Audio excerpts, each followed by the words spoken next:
N પ્રકારના અર્ધવાહકો. Clear?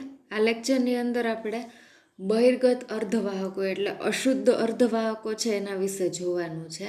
તો બે પ્રકારની અશુદ્ધિ આપણે સિલિકોન અને જર્મેનિયમમાં ઉમેરીએ છીએ. ક્લિયર? એક તો પેન્ટાવેલેન્ટ અને બીજી આપણે કઈ અશુદ્ધિ ઉમેરીએ છીએ? ટ્રાયવેલેન્ટ અશુદ્ધિ ઉમેરવામાં આવે છે. તો શું જ્યારે સિલિકોન અને જર્મેનિયમમાં પેન્ટાવેલેન્ટ અશુદ્ધિ ઉમેરવામાં આવે છે ત્યારે જે આપણને અર્ધવાહક મળે છે એનું નામ શું હશે? એન પ્રકારના અર્ધવાહક. ક્લિયર? તો આગળ આપણે જોયું એમ તો કે શુદ્ધ અર્ધવાહક આપણી પાસે કેટલા છે? સિલિકોન છે, બીજું કયું છે? જર્મેનિયમ છે. ક્લિયર? આ જે અર્ધવાહકો છે એ કયા છે? શુદ્ધ અર્ધવાહકો છે. હવે શું થશે કે આપણે અશુદ્ધ અર્ધવાહકો વિશે જોયું. તો અશુદ્ધ અર્ધવાહકો એટલે શું? તો કે જે શુદ્ધ અર્ધવાહક છે એની અંદર આપણે શું કરવું? ડોપિંગ કરવું. ક્લિયર? તો સિલિકોન અથવા જર્મેનિયમની અંદર શું એડ કરવાનું? પેન્ટાવેલેન્ટ અશુદ્ધિ એડ કરવામાં આવે છે. ક્લિયર? પેન્ટાવેલેન્ટ અશુદ્ધિ જ્યારે એડ કરવામાં આવે છે ત્યારે આપણને કેવા પ્રકારનો સેમિકન્ડક્ટર મળે છે? તો કે આપણને એન પ્રકારનું સેમિકન્ડક્ટર મળે છે. ક્લિયર અહીંયા સુધી? તો શું કીધું કે સિલિકોન અથવા જર્મેનિયમનો સ્ફટિક રચાતો હોય ત્યારે તેમાં શું એડ કરવાનું? પેન્ટાવેલેન્ટ તત્વ જેવા કે આર્સેનિક, એલ્યુમિનિયમ, ઇન્ડિયમ જેવા પરમાણુ અલ્પ માત્રામાં, વધારે માત્રામાં નહીં, અલ્પ માત્રામાં શું કરવામાં આવે છે? ઉમેરવામાં આવે તો અશુદ્ધિ પરમાણુ છે. ક્લિયર? સિલિકોન કે જર્મેનિયમના પરમાણુના સ્થાને શું થાય છે? ગોઠવાય છે અને તેની આસપાસના 4 સિલિકોન કે જર્મેનિયમના પરમાણુ સાથે સહસંયોજક બંધ રચે છે. હવે પેન્ટાવેલેન્ટ અશુદ્ધિ આપણે એડ કરીએ છીએ તો શું થશે કે એની બાહ્યતમ કક્ષામાં કેટલા વેલેન્સ ઇલેક્ટ્રોન છે? 5 વેલેન્સ ઇલેક્ટ્રોન છે. આપણને ખબર છે સિલિકોન છે એની બાહ્યતમ કક્ષામાં 4 વેલેન્સ ઇલેક્ટ્રોન છે. એટલે થશે શું કે આખો સિલિકોનનો સ્ફટિક હોય એમાં સિલિકોનના કોઈ એક સ્થાને શું થાય છે કે અશુદ્ધિ છે એ ઉમેરાય છે. ક્લિયર?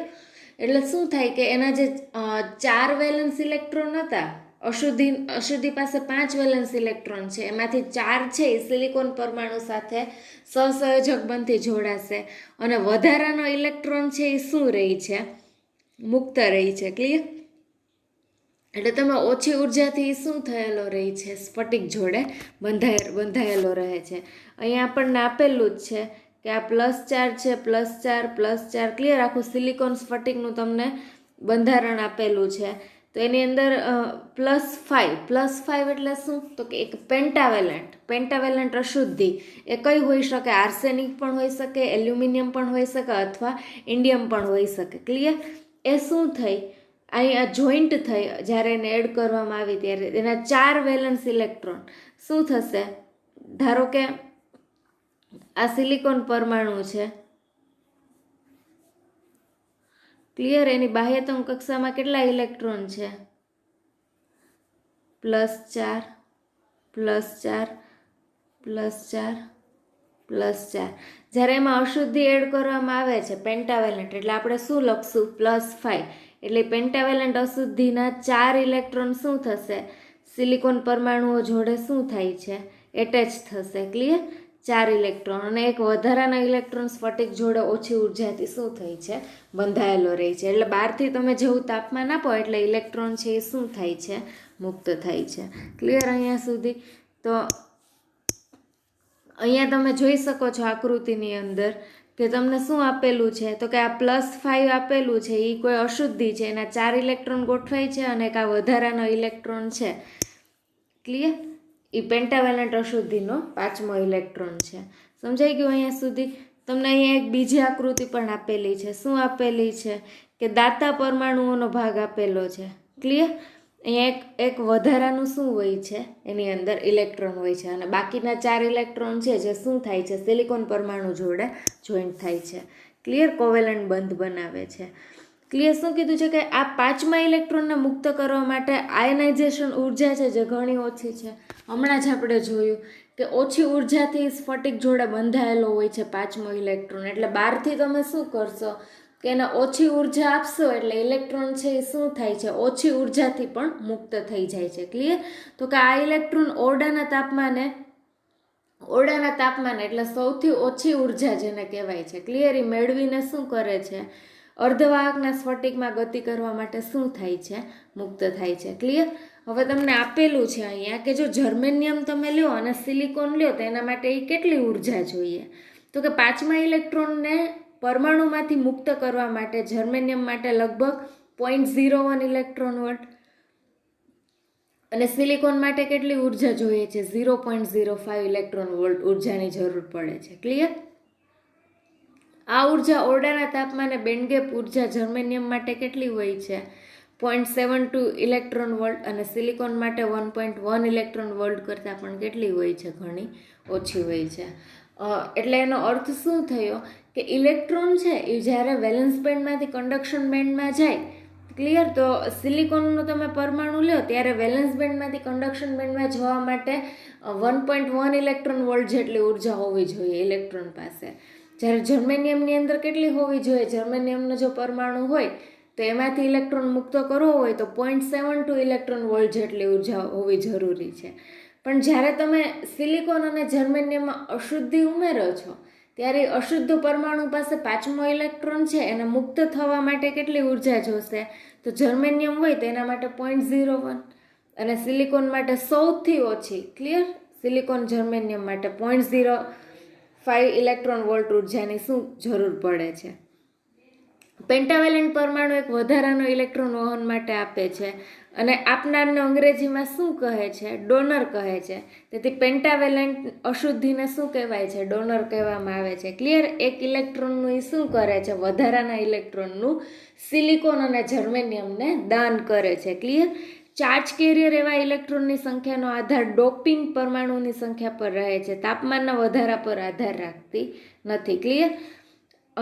અહીંયા શું કીધું કે અહીંયા ચાર્જ કેરિયર, અહીંયા વહન છે એ કોને દ્વારા થાય છે? તો કે સૌથી પહેલા મુક્ત કોણ હતું? ઇલેક્ટ્રોન મુક્ત હતો. ક્લિયર? એક ઇલેક્ટ્રોન વધારાનો છે એટલા માટે અહીંયા વહન છે એ શેના દ્વારા થશે? ઇલેક્ટ્રોન. કયા ચાર્જ કેરિયર દ્વારા થશે? ઇલેક્ટ્રોન દ્વારા. આ ઉપરાંત શુદ્ધ અર્ધવાહકનું તાપમાન વધતા ઇલેક્ટ્રોન અને હોલની સંખ્યા થોડા પ્રમાણમાં શું થાય? વધે છે. હવે જે મુક્ત ઇલેક્ટ્રોન હતો એ મુક્ત ઇલેક્ટ્રોન વધારે મુક્ત થશે. ક્લિયર? અને સહસંયોજક બંધ તૂટશે, ત્યાંથી ઇલેક્ટ્રોન મુક્ત થશે, હોલ રચાશે. પાછો બીજા સહસંયોજક બંધ તૂટશે, ત્યાંથી ઇલેક્ટ્રોન મુક્ત થાય અને હોલ રચાય છે. પણ આની અંદર આ કેસમાં શું હશે કે ઇલેક્ટ્રોનની સંખ્યા વધારે હશે જ્યારે હોલની સંખ્યા ઇલેક્ટ્રોન કરતાં એક કેવી હોય છે? ઓછી હોય છે. ક્લિયર? અહીંયા સુધી શું કીધું છે કે અશુદ્ધિના લીધે માત્ર મુક્ત ઇલેક્ટ્રોનની સંખ્યા Ne વધે છે. મુક્ત ઇલેક્ટ્રોનની સંખ્યા વધતા હોલના જોડાણની સંખ્યા હજુ શું થાય? ઘટે છે. કેમ કે એક ઇલેક્ટ્રોન તો વધારાનો છે જ. સમજાઈ ગયું? ક્લિયર? અહીંયા સુધી. પરિણામે n પ્રકારના અર્ધવાહકમાં મેજોરિટી કેરિયર, મેજોરિટી એટલે સૌથી વધારે સંખ્યા કયા ચાર્જ કેરિયરની છે? તો કે ઇલેક્ટ્રોનની. અને માઇનોરિટી કેરિયર છે એને આપણે શું કહેશું? હોલ છે એ શું હશે? Minority career. તો આ વસ્તુ n પ્રકારમાં ખાસ યાદ રાખવાની કે Ne ઇલેક્ટ્રોનની સંખ્યા ઘનતા હોલની સંખ્યા ઘનતા કરતાં કેવી હોય છે? સૌથી વધારે હોય છે. ક્લિયર? n પ્રકારના અર્ધવાહકમાં મેજોરિટી કેરિયર તરીકે ઇલેક્ટ્રોન હોય છે. મેજોરિટી એટલે સૌથી વધારે ઇલેક્ટ્રોન હોય છે. ઇલેક્ટ્રોન પરનો વિદ્યુતભાર ઋણ છે તથા ઋણને અંગ્રેજીમાં શું કહે છે? નેગેટિવ. એટલે એના ઉપરથી નામ પડ્યું કેવા અર્ધવાહક? n પ્રકારના. ક્લિયર? અહીંયા નીચે તમને વધારે જાણકારી માટે આપેલું છે કે અશુદ્ધિનું પ્રમાણ 10⁶ શુદ્ધ પરમાણુઓ દીઠ આશરે કેવું હોય? 10⁶ શુદ્ધ પરમાણુ એટલે 10⁶ સિલિકોન અથવા જર્મેનિયમ એટમ હશે ત્યારે એ પરમાણુ દીઠ આશરે તમારે કેટલું રાખવાનું? 1 રાખવાનું હોય છે. એટલે એનો અર્થ શું થયો કે 1 મોલ સ્ફટિકમાં અશુદ્ધિના પરમાણુઓની સંખ્યા કેટલી હોય છે? 10⁻17 હોય છે. ક્લિયર? એક અશુદ્ધિનો પરમાણુમાંથી 1 ઇલેક્ટ્રોન મળતો હોવાથી 1 મોલ સ્ફટિકમાં મુક્ત ઇલેક્ટ્રોનની સંખ્યા તમને કેટલી મળશે? 10⁻17 મળે છે.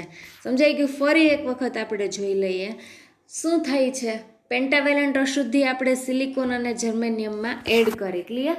સિલિકોન છે તો કે સિલિકોન પાસે +4 વેલેન્સ ઇલેક્ટ્રોન, પેન્ટાવેલેન્ટ અશુદ્ધિ એડ કરો એટલે એની પાસે +5 વેલેન્સ ઇલેક્ટ્રોન.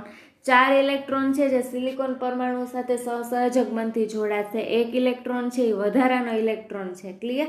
એટલે એ ઇલેક્ટ્રોન છે એ શું થશે, મુક્ત થશે. પછી સહસંયોજક બંધ તૂટશે એટલે ઇલેક્ટ્રોન મુક્ત થાય, હોલ ક્રિએટ થાય, ઇલેક્ટ્રોન મુક્ત થાય, હોલ ક્રિએટ થાય. પણ અહીંયા શું છે કે એક ઇલેક્ટ્રોન ઓલરેડી વધારાનો છે જ, એટલે આની અંદર ઇલેક્ટ્રોનની સંખ્યા કેવી, વધારે, જ્યારે હોલની સંખ્યા કેવી છે, ઓછી છે. ક્લિયર અહીંયા સુધી?